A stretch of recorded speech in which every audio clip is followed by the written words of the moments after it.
In the far reaches of space, where stars shimmered like scattered diamonds against the endless black, there was an outpost named Zorth 7.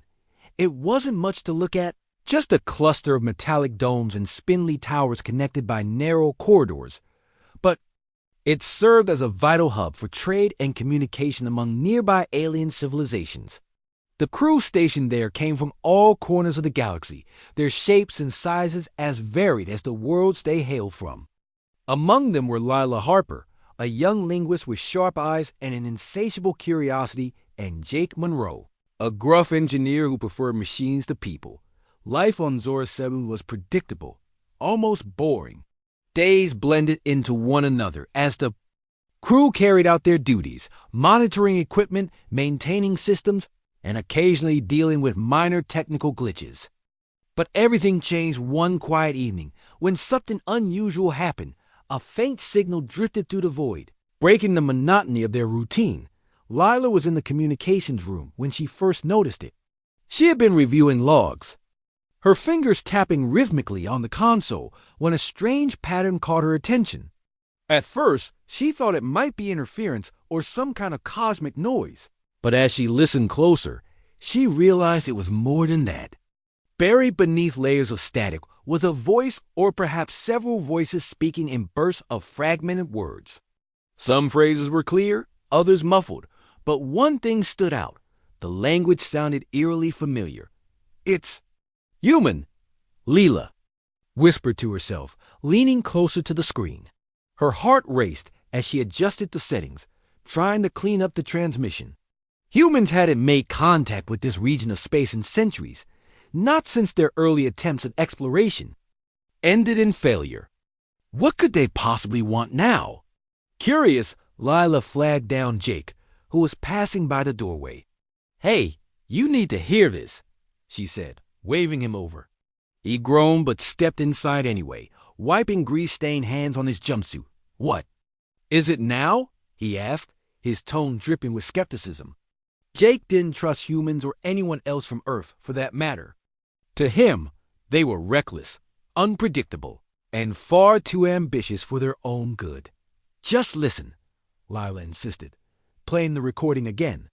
Jake crossed his arms and tilted his head, listening intently. After a moment, his brow furrowed. "That doesn't sound like any distress call I've ever heard," he muttered. "It's jumbled like whoever sent it barely had time to put it together." "Exactly," Lila replied, her voice tinged with excitement. "That's what makes it so interesting. This isn't just random chatter. It's a message meant for someone. Maybe us," Jake snorted. "Us? Why would humans send a message here? We're light years away from Earth. If they were looking for help, they'd go to one of the bigger stations, not some tiny outpost like this." "Maybe they didn't have a choice," Lila countered. "Besides, we won't know unless we try to decode it." For hours, the two of them worked side by side, piecing together fragments of the transmission. Slowly, a clearer picture began to emerge. The message wasn't just a plea for assistance. It contained warnings. Words like danger and do not trust flickered across the screen, though their meaning remained unclear. Lila felt a chill creep up her spine. Whoever had sent this message wasn't simply asking for help. They were afraid that as word of the mysterious signal spread, unease settled over the station. The aliens who called Zorth 7 home weren't accustomed to fear. Most had lived lives untouched by conflict or chaos. But the idea of humans returning after so long stirred something primal within them.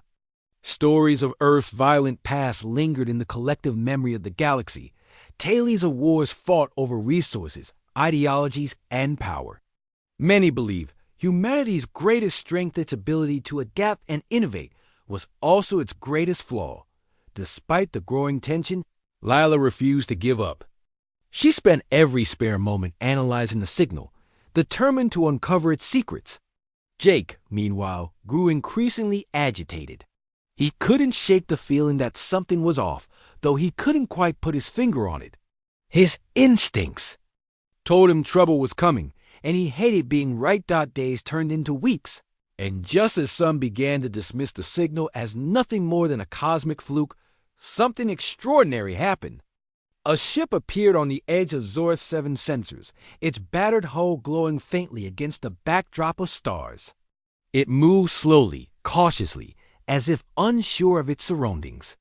When it finally docked, the entire station held its breath. Hatch opened with a hiss, revealing a group of weary travelers. They looked human enough, 2 legs, 2 arms, faces lined with exhaustion, but there was something about them that set everyone on edge. Their leader, a man named Ethan Cole, introduced himself with a curt nod, his piercing gaze scanning the room. Beside him stood Clara Hayes, a scientist whose calm demeanor seemed forced, like she was hiding something. "We need your help," Ethan said without preamble. His voice was low and gravelly, carrying an authority that demanded attention. "Earth is gone, destroyed. We're all that's left." His words sent ripples of shock through the gathered crowd. Questions erupted from every direction, but Ethan silenced them with a raised hand. "There's no time to explain everything now.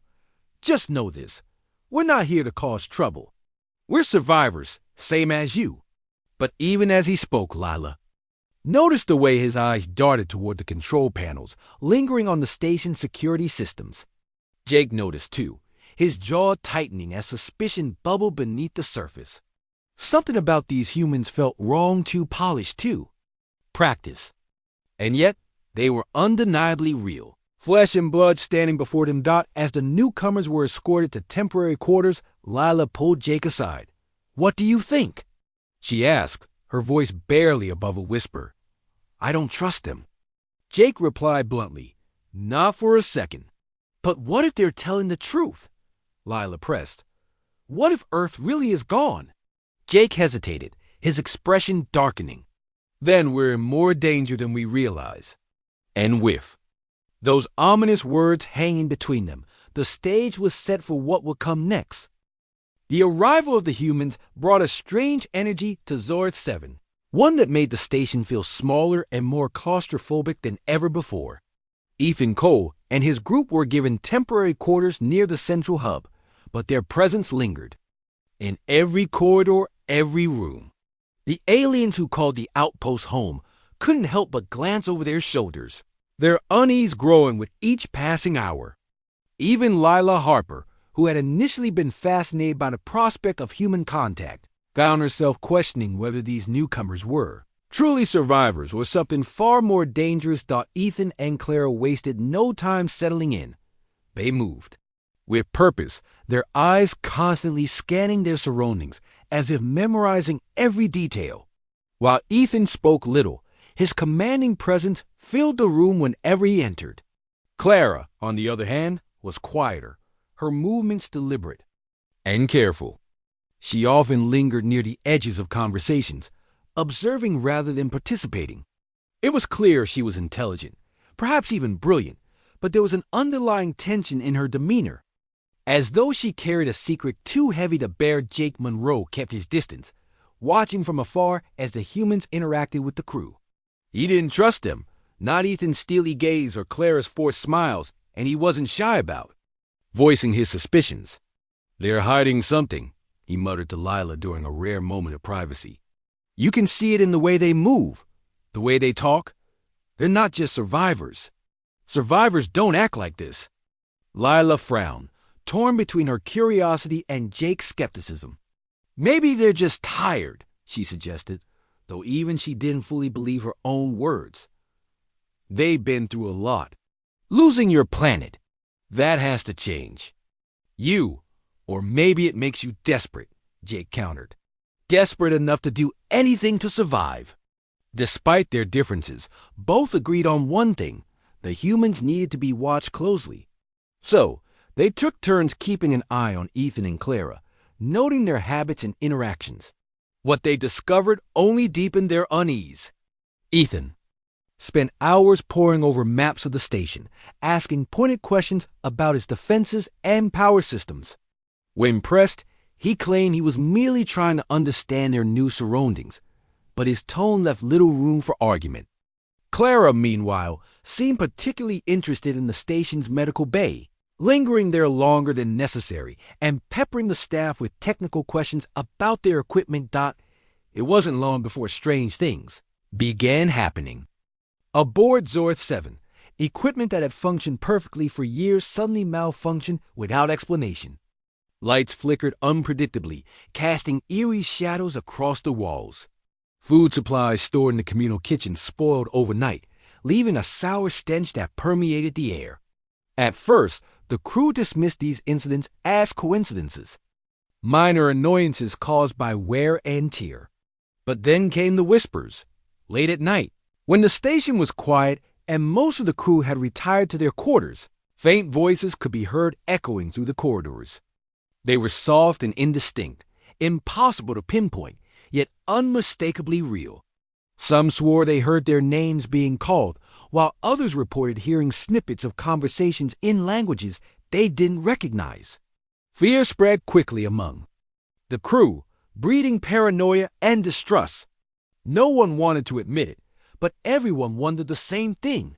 Were the humans responsible? Lila decided to investigate.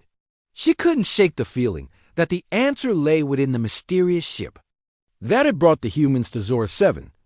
If there was something hidden aboard, she was determined to find it. Jake reluctantly agreed to join her, though he made it clear he thought the whole idea was reckless. If they catch us snooping around their ship, we're dead, he warned as they prepared for their clandestine mission. And I mean that. Literally. The two waited until the middle of the night, when the station was at its quietest. Armed with a set of makeshift tools and a handheld scanner, they slipped into the docking bay and approached the human vessel. Its battered exterior looked even worse up close, scorched and dented from what must have been years of hard travel. A faint hum emanated from within, vibrating through the hull like a heartbeat. Getting inside proved easier than expected. The ship's security systems were either offline or poorly maintained, allowing Lila and Jake to bypass them with minimal effort. Once inside, however, they realized they were dealing with something far beyond their understanding. The interior was a labyrinth of twisting corridors and dimly lit chambers, filled with technology that defied explanation. Strange devices lined the walls, pulsating with an otherworldly glow. Wires snaked across the floor, connecting components in ways that made no sense to Jake's trained eye. "This isn't normal," he whispered, his voice tinged with awe and dread. "This isn't just salvage. It's wrong." Lila nodded, her pulse racing as she scanned the area. Her scanner picked up unusual energy readings, concentrated in one particular section of the ship. Motioning for Jake to follow, she led the way deeper into the vessel, her footsteps muffled by the thick carpet of cables beneath their feet. As they rounded a corner, they stumbled upon something that stopped them cold. Rows of pods stretched out before them, each containing a grotesque hybrid creature suspended in a gel-like substance. Part machine, part flesh, the beings inside were nightmare incarnate twisted. Amalgamations of human and alien anatomy fused together with jagged metal plates and glowing circuits. Their eyes were closed, but their forms twitched involuntarily, as if dreaming of violence. Leela felt a wave of nausea wash over her, but she forced herself to stay focused. Whatever these things were, they weren't natural. "We need to get out of here," Jake hissed, tugging at her arm. "Now." Before they could retreat, a loud clang echoed through the ship, followed by the sound of approaching footsteps. Panic surged through Lila as she and Jake scrambled to hide behind a nearby console. Moments later, Ethan appeared, his face illuminated by the faint blue light of the pods.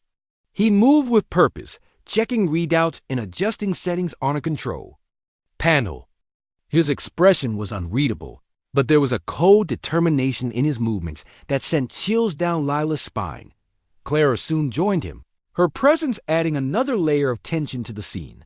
Unlike Ethan, she seemed uneasy, glancing over her shoulder as if expecting someone or something to appear. "We shouldn't have brought them here," she said softly, her voice trembling. "This wasn't part of the plan." "There is no plan," Ethan replied sharply, his tone leaving no room for argument, only survival. And if that means sacrifices must be made, so be it. Lila exchanged a horrified glance with Jake. Whatever these hybrids were, they weren't just experiments, they were weapons. And judging by Ethan's words, he had every intention of using them as quietly as possible. Lila and Jake slipped away, their minds racing with the implications of what they had seen. By the time they reached the safety of the station, the weight of their discovery hung heavily between them. The humans weren't refugees seeking shelter. They were invaders biding their time, waiting for the perfect moment to strike. And now, Lila and Jake were the only ones who knew the truth, but knowing was only the beginning. The real challenge would be deciding what to do next and whether anyone would believe them when they tried to warn the others. Lila and Jake didn't speak as they hurried back to their quarters, their minds racing with the horrifying discovery they had just made. The image of those grotesque hybrid creatures lingered in their thoughts, haunting them like a nightmare. They couldn't shake. The humans weren't just survivors, they were carriers of something monstrous, something that could destroy Zora 7 if left unchecked. But how could they convince the others? Who would believe them without proof? Once, inside their shared workspace, a small, cluttered room filled with tools and half-finished projects, Jake locked the door behind them. His hands trembled slightly as he set down the scanner they had brought from the human ship. "We need to figure out what we're dealing with," he said, his voice low and urgent. "If those things are activated, we're all dead." Lila nodded, her face pale but determined.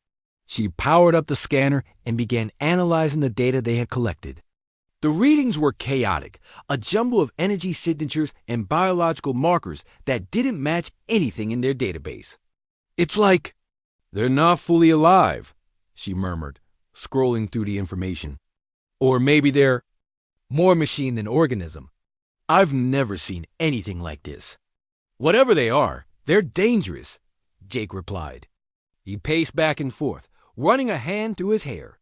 "Ethan and Clara are planning something. That much is clear. But what? And why bring those things here?" Before Lila could respond, the station's intercom crackled to life. Ethan's voice echoed through the corridors, calm but firm. "Attention, crew of Zora 7. Please gather in the central hub for an important announcement." There was a pause. Then he added, "Your cooperation is appreciated." Lila and Jake exchanged a glance. "That can't be good," Jake muttered. "We have to go," Lila said, though her stomach churned at the thought. If they didn't show up, it might raise suspicions. Besides, they needed to hear what Ethan had to say. Maybe it would give them clues about his plans, or at least buy them some time to think. The central hub was already crowded when they arrived, the air thick with tension.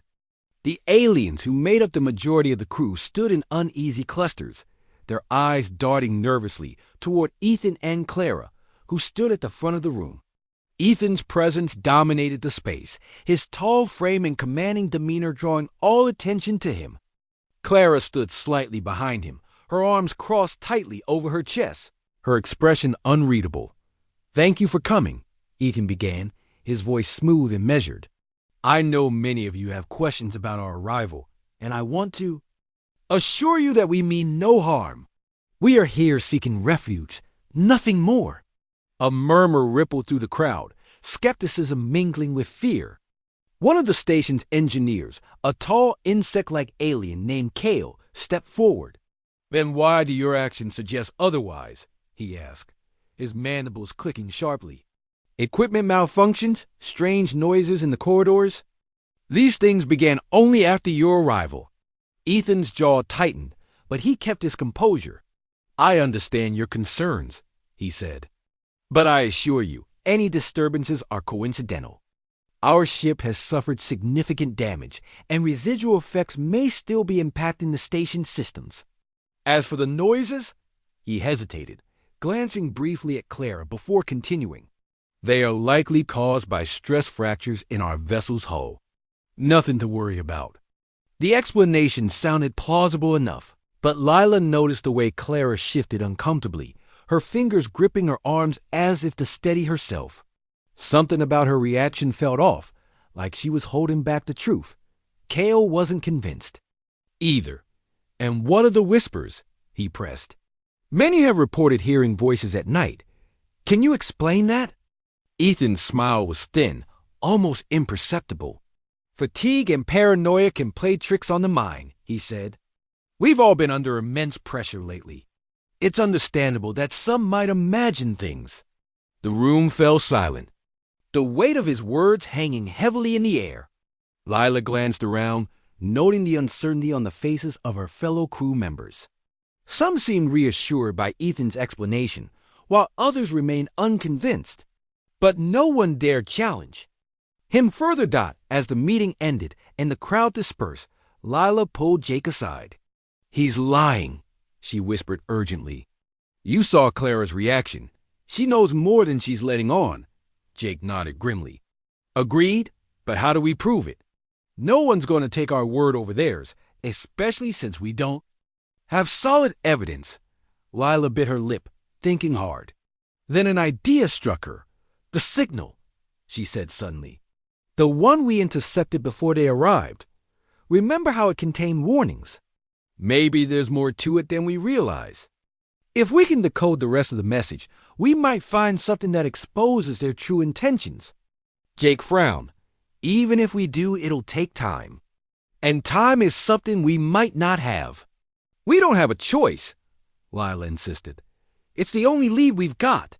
Back in their workspace, they dove into the task with renewed determination. Lila worked tirelessly to refine the fragmented transmission, piecing together bits of audio and text until a clearer picture began to emerge. Hours passed, and just as exhaustion started to creep in, she found something hidden layer embedded within the signal. It wasn't part of the original message, but rather a secondary code, cleverly concealed beneath the surface. This is it, Lila said, her voice trembling with excitement. This has to be what we've been looking for. The decoded text was brief but chilling. Hybrid assimilation protocol initiated. Containment failure imminent. Do not engage. Repeat. Do not engage. Jake stared at the screen, his face pale. Assimilation protocol? He echoed. That sounds like they're turning people or aliens into those things we saw on their ship. Lila nodded, her mind racing. It makes sense. Those hybrids weren't experiments. They were weapons designed to spread. Whatever destroyed Earth must have been part of the same process. But why come here? Jake asked. Why risk bringing that nightmare to another planet? Because they're desperate, Lila replied. Desperate enough to try anything to survive, even if it means destroying everyone else in the process. Their discovery only deepened the urgency of their situation. They knew they couldn't keep this information to themselves, but revealing it too soon could put them in danger. Ethan and Claire were clearly prepared to do whatever it took to protect their secret, and neither Lila nor Jake wanted to end up like the others who had vanished without explanation. As they debated there next move, Clara appeared unexpectedly at their door. Her sudden presence startled them both, and for a moment, no one spoke. Then Clara stepped inside, closing the door behind her. Her usual calm demeanor was gone, replaced by a look of raw desperation. You need to leave, she said bluntly, her voice barely above a whisper. Get as far away from this station as you can. Now. Lila and Jake exchanged a wary glance. Why should we trust you? Jake demanded, his tone sharp. Clara hesitated, her eyes darting toward the floor. Because I don't want anyone else to die, she admitted. What Ethan's planning? It's wrong. But I don't have the strength to stop him. What exactly is he planning? Lila asked, her voice steady despite the knot of fear in her stomach. Clara swallowed hard, as if struggling to find the words. He's going to activate the hybrids, she confessed.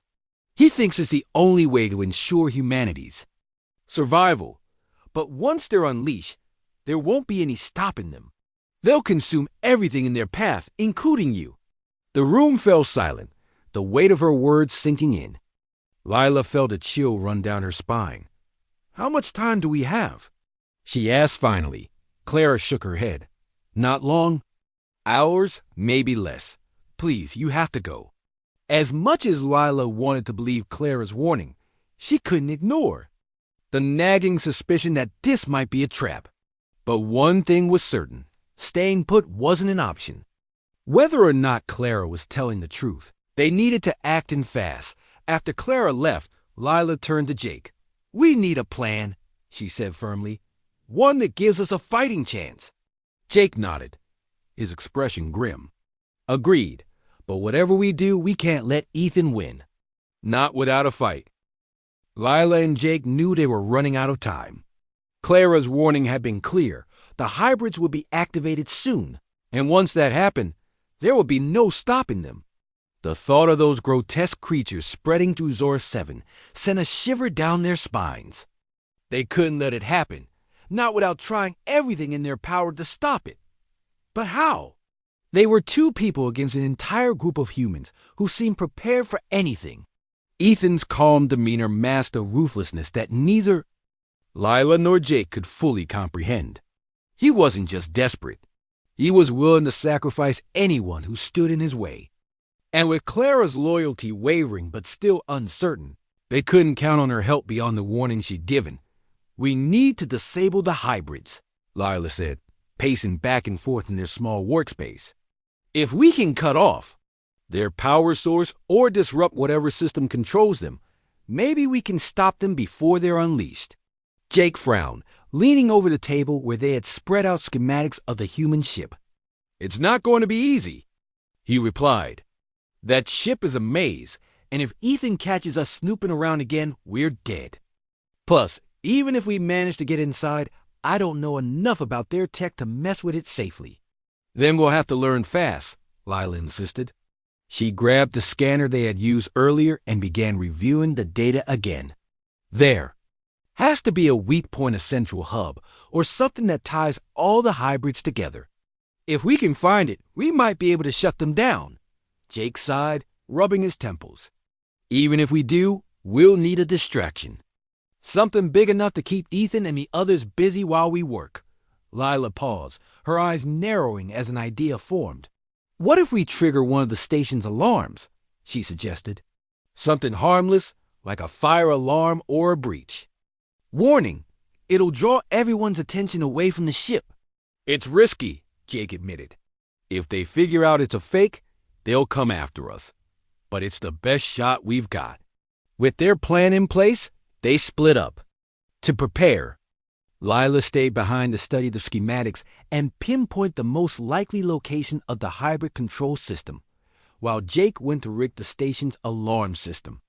Neither of them spoke much during this time, the weight of what they were about, to attempt pressing heavily on their shoulders. Failure wasn't an option, not when so many lives depended on their success. Not by the time Jake returned. Lila had identified a potential target deep within the human ship, a pulsating core located near the chamber where the hybrids were stored. According to the scanner, it emitted a unique energy signature that matched the readings from the pods. This has to be it, she said, pointing to the glowing icon on the screen. If we can disable this, we might be able to sever the connection between the hybrids and whatever controls them. Jake nodded, though his expression remained grim. Let's hope you're right, because if we're wrong, we're walking into a death trap. They waited until late at night, when the station was quiet and most of the crew had retired to their quarters. The tension in the air was palpable, every shadow seeming darker, every sound louder. When the coast was clear, Jake triggered the alarm. A shrill klaxon blared through the corridors, accompanied by flashing red lights and automated warnings about a containment breach. Within moments, the station erupted into chaos as the crew scrambled to respond. Ethan and his group were no exception. They hurried toward the supposed site of the breach, leaving the docking bay and the ship unguarded. Lila and Jake seized the opportunity, slipping unnoticed into the human vessel. Inside, the eerie hum of machinery greeted them, along with the faint glow of the hybrid pods. Each step felt heavier than the last, the air thick with dread. This way, Lila whispered, leading the way deeper into the ship. Her scanner guided them through the labyrinthine corridors until they reached the chamber housing the pulsating core. It was larger than they had anticipated, a massive orb suspended in midair, surrounded by intricate wiring and glowing circuits. Jake examined the setup, his brow furrowed in concentration. "I think I can disable it," he said finally. "But it's going to take some time. And if I make a mistake—" "We don't have a choice," Lila interrupted. "Just do it." As Jake worked, Lila kept watch, her heart pounding in her chest. Every creak of the ship's metal frame made her jump. Every distant shout from the station reminded her of how little time they had. Minutes dragged on, each one feeling like an eternity. Finally, Jake let out a breathless sigh of relief. "I think I've done it," he said, stepping back from the core. "The energy flow is disrupted. Whatever connection the hybrids had is severed." Before Lila could respond, a loud crash echoed through the corridor outside. Footsteps followed, heavy and deliberate. Someone or something was coming. "Go," Jake urged, pushing Lila toward the exit. "I'll hold them off." "No," Lila protested. "We stick together." But before they could argue further, the door burst open, revealing Ethan and several of his followers.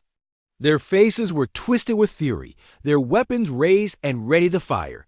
"You shouldn't have meddled," Ethan growled, his voice dripping with menace. "Now you'll pay the price." Lila and Jake exchanged a glance, their resolve hardening. They weren't going to go down without a fight. As Ethan advanced, Jake grabbed a nearby tool and hurled it at the nearest hybrid pod, shattering the glass and releasing the creature inside. Chaos erupted as the hybrid lashed out, its mechanical limbs slicing through the air with terrifying speed. In the confusion, Lila and Jake bolted for the exit, dodging debris and blasts of energy as they fled. Behind them, screams echoed through the ship, mingling with the sounds of destruction. They didn't look back. They couldn't afford to. All that mattered now was survival. When they finally emerged into the safety of the station, the alarm had stopped, leaving an unsettling silence in its wake. The crew stared at them, wide-eyed and confused, as Lila and Jake collapsed against the wall, gasping for breath. "What? What did you do?" one of the aliens asked hesitantly.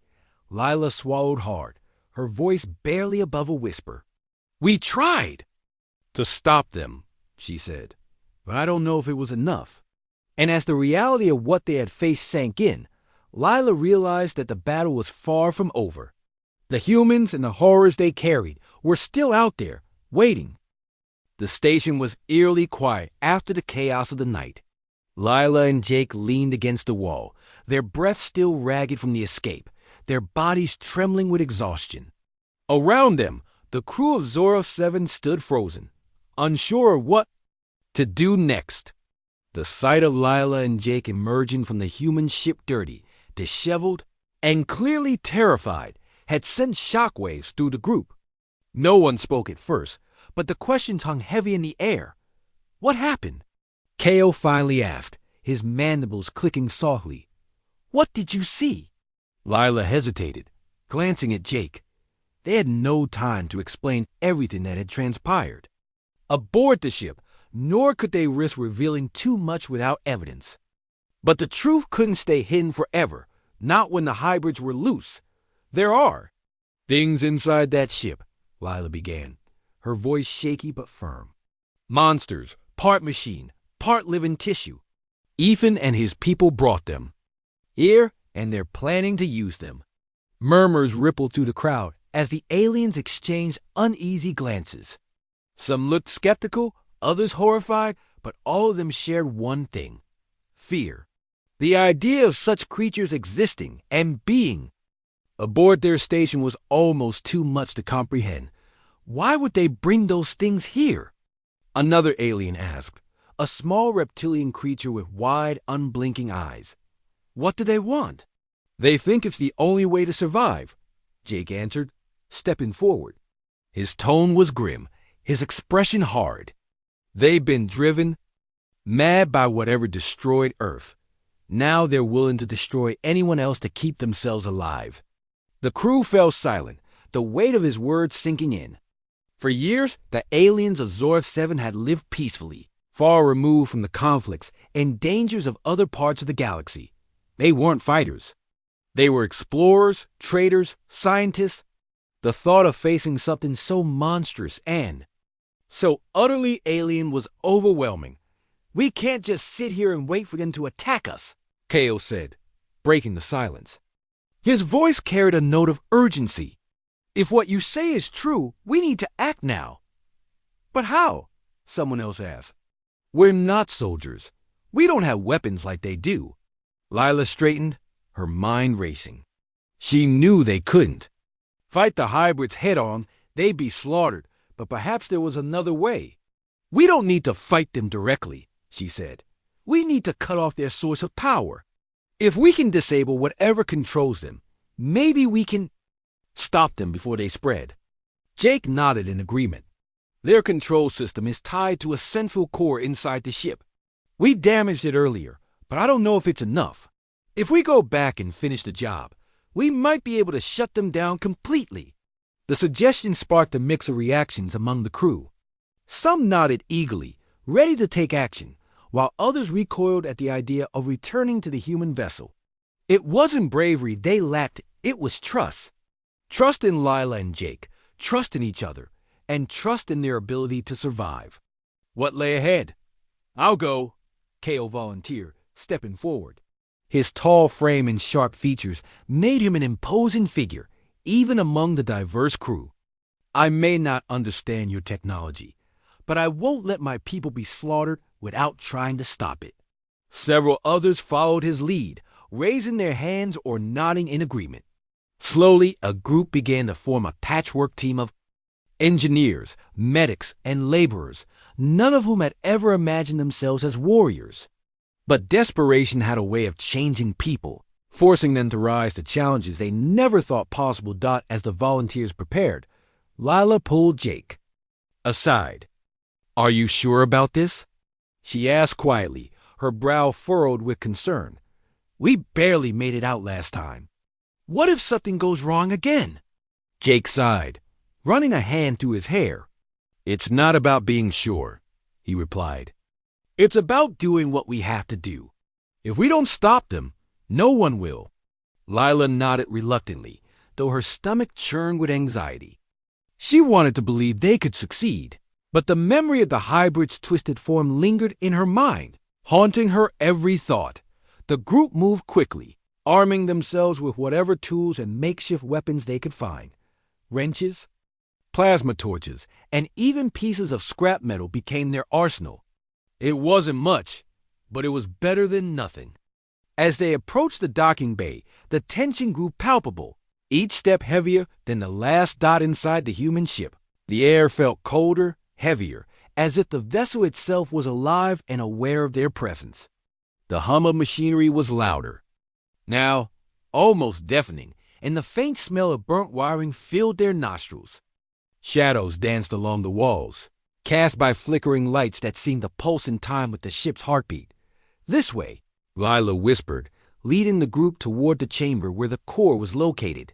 Her scanner guided them through the maze-like corridors, its screen glowing faintly in the dim light. Every sound, the creak of metal, the distant echo of footsteps made them flinch. Their nerves stretched to the breaking point. When they reached the chamber, they found it in disarray. The shattered remains of several hybrid pods littered the floor, their gelatinous contents oozing across the ground. The pulsating core still floated in the center of the room, its glow weaker than before but still active. "That's it," Jake said, pointing to the core. "We need to destroy it." Kao stepped forward, wielding a heavy wrench. "Let me handle this," he said, his voice steady despite the chaos around them.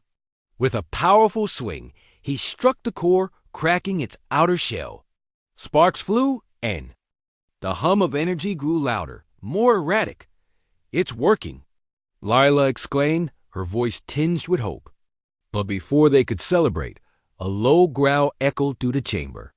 The sound was guttural, mechanical, and unmistakably hostile. From the shadows emerged one of the hybrids, its jagged limbs twitching as it advanced.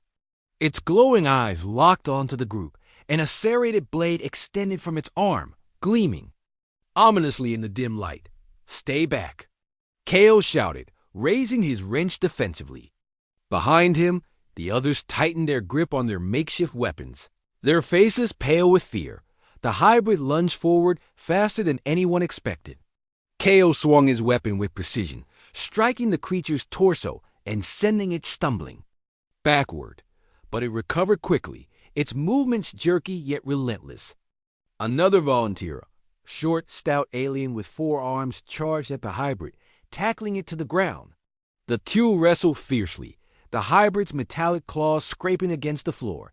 "Keep going," Lila urged, turning back to the core. "We can't stop now." Jake joined Kale, both of them hammering away at the core with all their strength. Each blow weakened it further, until finally, with a deafening crack, the core shattered. A burst of energy surged outward, knocking everyone off their feet. The lights flickered violently, then went out entirely, plunging the chamber into darkness. For a moment, there was silence. Then slowly, the groans of the hybrid faded, its body collapsing into lifeless metal and flesh. The threat had been neutralized at least for now. As the group staggered to their feet, Lila felt a wave of relief wash over her. They had done it. Against all odds, they had stopped the hybrids. But as she looked around at the battered faces of her companions, she knew the cost of their victory would linger for a long time. Outside the ship, the rest of the crew waited anxiously. When Lila and the others emerged, battered but alive, cheers erupted, a rare moment of unity among the frightened aliens. But amidst the celebration, Lila couldn't shake the feeling that their ordeal wasn't over. Somewhere in the depths of space, humanity's darkest creation still lurked, waiting for their next chance to strike. The aftermath of the battle left Zora 7 in a state of quiet unease. The station's corridors were quieter than usual, the hum of its systems dulled by the lingering weight of what had happened. Repairs were underway, with engineers and technicians working tirelessly to fix the damage caused by the hybrids and the humans who had brought them. But while the physical scars could be mended, the emotional wounds ran deeper. Lila Harper sat alone in the communications room, staring at the screen. In front of her, the signal that had first drawn their attention, the cryptic message from Earth, still played faintly in the background. She had listened to it countless times since the crisis began, searching for answers or warnings that might have been missed. Now, as the station slowly returned to some semblance of normalcy, she replayed it one more time, hoping to find closure. "It's over," Jake Monroe said, as he entered the room, his voice soft but firm. He leaned against the doorway, watching her with a mixture of concern and exhaustion. "We stopped them, did we?" Lila asked without looking up. Her tone was heavy, weighed down by thoughts she couldn't fully articulate. "Ethan's gone, and the hybrids are contained for now. But what about next time? What if someone else picks up where he left off?" Jake sighed, stepping closer. "I don't know," he admitted. "But we can't keep living in fear of what might happen. We did everything we could. That has to count for something." Lila finally turned to face him, her eyes reflecting both gratitude and doubt. "You're right," she said quietly. "It's just hard to let go. Knowing what humanity is capable, it changes how you see things." Jake nodded, understanding all too well. "It does. But maybe that's not entirely a bad thing. Fear can make you stronger if you use it the right way."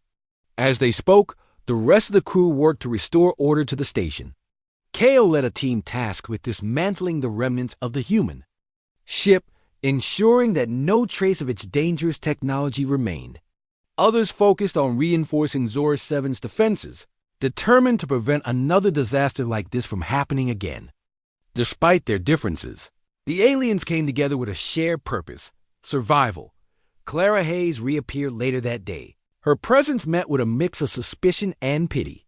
She approached Lila and Jake cautiously, her hands raised in a gesture. "A peace. I wanted to thank you, she said, her voice trembling, for stopping Ethan, for stopping me. You didn't do anything wrong, Lila replied gently, though she wasn't sure she believed her own words. You tried to help. US when it mattered most. Clara shook her head, tears welling in her eyes. I should have done more. I knew what Ethan was planning. I could have stopped him sooner. Instead, I let my fear control me. No one blames you, Jake interjected. What happened wasn't your fault. You were caught in something bigger than yourself. Clara managed a weak smile, though it didn't reach her eyes. Maybe, but I still need to make amends. If there's anything I can do to help, we'll figure it out, Lila assured her. For now, just stay safe. As Clara walked away, Lila felt a pang of sadness. Humanity's arrival had been marked by destruction and loss, but it had also revealed glimpses of resilience and hope. Clara's willingness to confront her mistakes reminded Lila that even in the darkest moments, redemption was possible. By the following morning, life aboard Zora 7 had begun to stabilize. The crew gathered in the central hub for a brief meeting, their faces weary but resolute. Kale addressed them, his voice steady despite the hardships they had endured. We faced a great threat, and we've overcome it together. But our work is not done. We must remain vigilant, not just for ourselves, but for others who may encounter the same danger. His words resonated deeply with the group. They had fought not only to protect their home, but also to safeguard the galaxy from the horrors humanity had unleashed. It was a responsibility none of them had asked for, yet one they accepted nonetheless. In the days that followed, the crew worked to document everything they had learned about the hybrids and Ethan's plans. Lila compiled the data into a report, which she transmitted to nearby stations and outposts as a warning. The message was simple: beware of humans bearing gifts and secrets. Despite the grim nature of their task, there were moments of lightness. The crew shared stories of their struggles and victories, finding comfort in each other's company. Bonds formed between species that had once seemed worlds apart, united by the shared experience of survival. Even Jake, who had always preferred machines to people, found himself opening up to those around him. For Lila, the hardest part was letting go of the past. She spent hours staring out at the stars, wondering what had become of Earth and the people who had called it home. Were there others like Ethan, driven mad by desperation and loss? Or were there still pockets of humanity clinging to hope, fighting to rebuild? One evening, as the station drifted silently through space, Jake joined her at the observation deck. Thinking about Earth? He asked, leaning against the railing beside her. Yeah, Lila admitted. I can't stop wondering. What went so wrong? How did they lose everything? Jake shrugged, his expression thoughtful. Maybe it's not about what went wrong. Maybe it's about what they chose to do with what was left. Some people destroy because they think it's the only way to survive. Others build, even when it seems impossible. Lila smiled faintly, appreciating his perspective. Do you really believe that? I have to, Jake replied. Otherwise, none of this matters. They stood in silence for a while, watching as the stars twinkled in the vast expanse of space. For all its dangers and uncertainties, the universe still held beauty, a reminder that life, in all its forms, was worth protecting. As the days turned into weeks, Zora 7 continued its mission, carrying the lessons of the past into an uncertain future. The crew remained vigilant, knowing that threats could arise at any moment. But they also carried with them a newfound sense of unity and purpose, forged in the fires of adversity. And though the memory of humanity's arrival would always linger, a stark reminder of both terror and resilience, it also served as a testament to the strength of those who refused to give in to despair. In the end, it wasn't the terrifying humans who defined the story of Zora 7.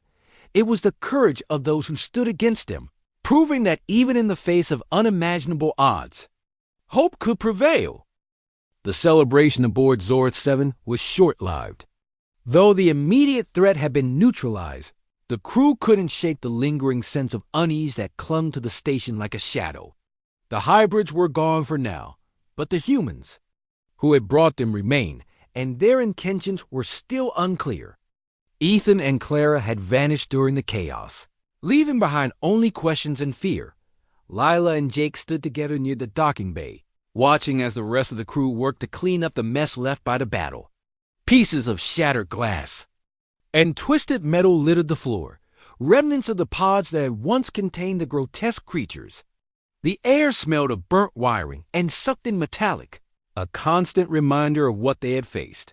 "We stopped them," Lila said softly, though her voice lacked conviction. "But for how long?" Jake frowned, his arms crossed tightly over his chest. "Ethan's not the type to give up easily. If he's still out there, he'll find a way to try again." Cale approached them, his tall frame towering over the others.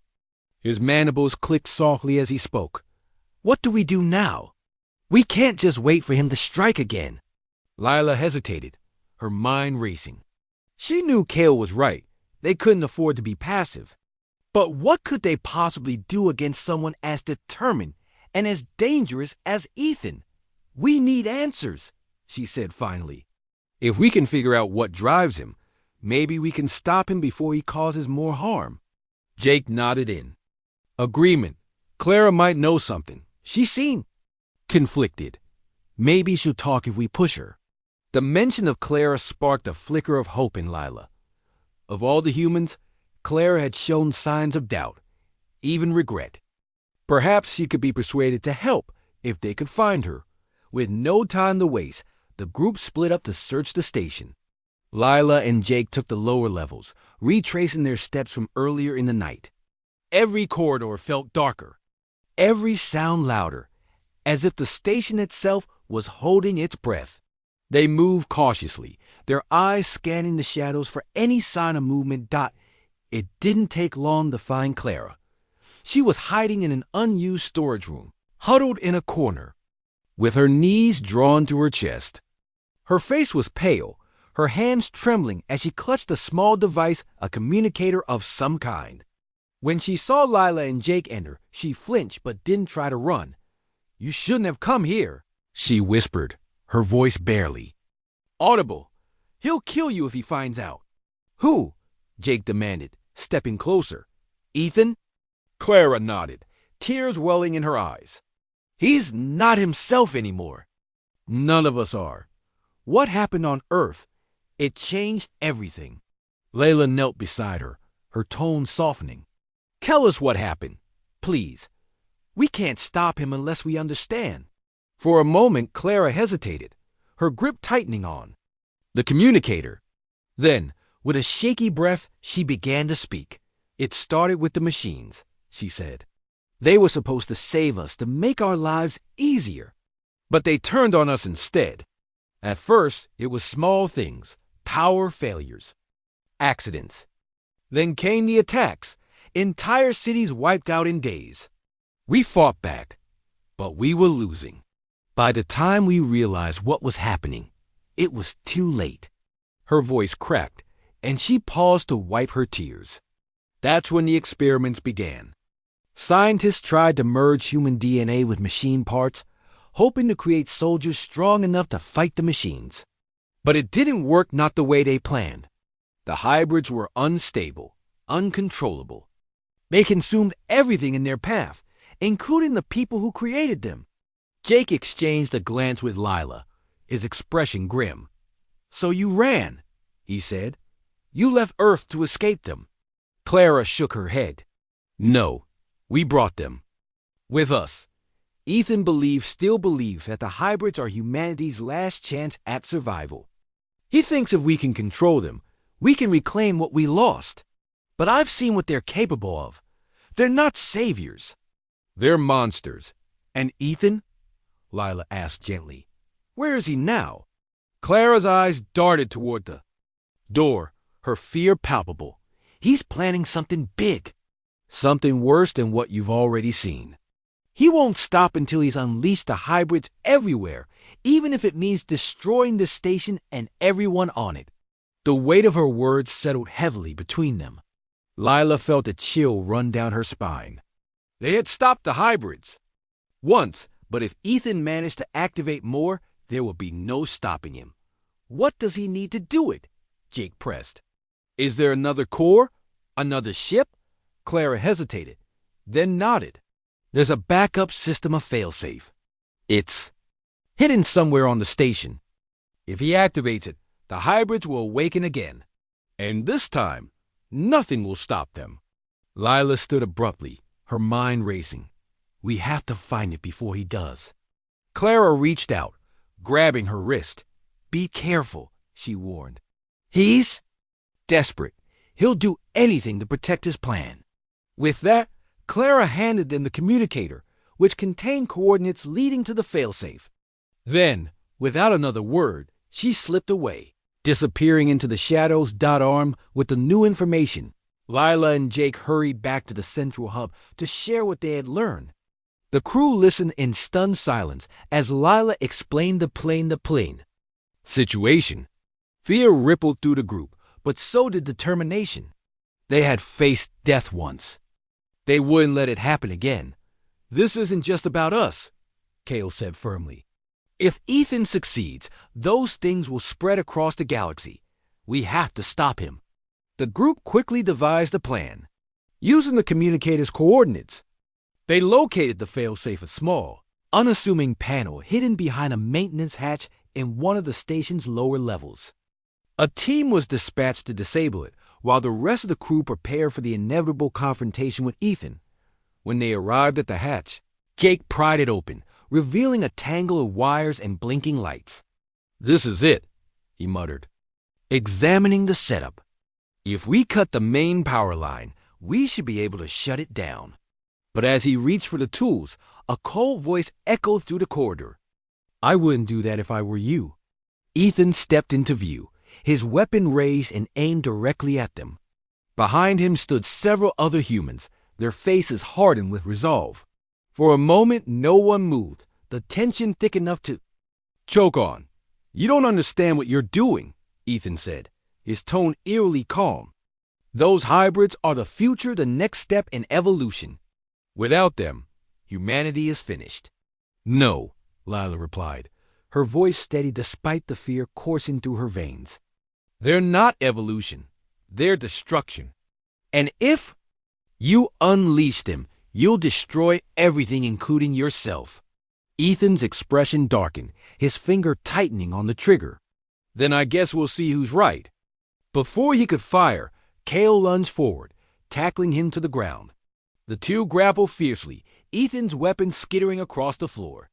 Chaos erupted as the rest of the crew joined the fray, fighting to hold off Ethan's followers. Amid the confusion, Jake worked frantically to disable the failsafe, his hands trembling as he severed the final wire. A loud hum filled the air, followed by a sharp crackle. The lights flickered violently, then went out entirely. When they came back moments later, the system was dead, its connection to the hybrid severed forever. Breathing heavily, Lila turned to face Ethan, who lay pinned beneath Kale. His face was twisted with rage, but there was also a flicker of something else to defeat. It's over, Lila said quietly. You've lost. Ethan didn't respond. Instead, he closed his eyes, his body going limp as the reality of his failure sank in. As the crew regrouped, exhaustion mingled with relief. They had won, but at a cost. The station bore the scars of their struggle, and the memory of the hybrids would haunt them for years to come. Yet, amidst the wreckage, there was also a glimmer of hope. They had faced the unimaginable and survived. Together, they had proven that even in the darkest moments, unity and courage could prevail. But as Lila looked out at the stars beyond the station's windows, she couldn't shake the feeling that their victory was only temporary. Somewhere out there, humanity's legacy of destruction still lingered, waiting for its next opportunity to rise. And when it did, she knew they would have to be ready.